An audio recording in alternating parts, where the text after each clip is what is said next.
So నిన్న చెప్పిన visa షాక్కి ఇప్పుడు కొంచెం రిలీవింగ్ న్యూస్ వచ్చింది. సో పాయింట్ ఏంటి అంటే ఇప్పుడు అది ఇయర్లీ ఫీజు కాదు, జస్ట్ వన్ టైం ఫీ మాత్రమే. అంటే ప్రతి ఇయర్ కట్టాల్సిన అవసరం లేదు. అండ్ మెయిన్ థింగ్ ఏంటి అంటే ఇప్పుడు ఆల్రెడీ ఉన్న వాళ్ళకి ఇది ఎక్సెప్షన్, అంటే వాళ్ళు మళ్ళీ కట్టాల్సిన పని లేదు. అండ్ ఇప్పుడు ఆల్రెడీ వీసా ఉండి H1B వీసా ఉండి ఎవరైనా ఇంటర్నేషనల్గా వెళ్ళుంటే బయటకి వాళ్ళు వెంటనే వచ్చేయాలి లేకపోతే కట్టాలి మళ్ళీ అనే రూల్ కూడా లేదు. సో వాళ్ళు ప్రశాంతంగా వచ్చినా చల్తా.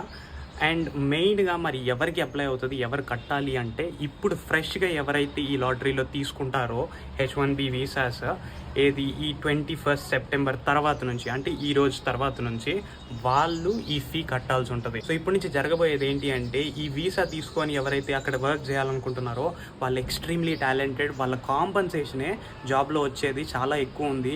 ఈ $1 lakh పెద్ద ఇష్యూ కాదు అనుకున్న వాళ్ళు వెళ్తారు. రెగ్యులర్గా ఈ H1B వీసా మీద ఏదో ఒక పని మీద వెళ్ళే వాళ్ళకి లైక్ అలా ఇచ్చేవి మాత్రం ఇప్పటి నుంచి ఉండవు. ఎందుకంటే $1 lakh నార్మల్గా ఏదైనా చిన్న కంపెనీ మీడియం కంపెనీ పెట్టుకోవాలి అంటే అంత ఈజీ కాదు. సో ఇది అప్డేట్. అండ్ నిన్న చెప్పిన దానికి దీనికి జరిగిన చేంజెస్.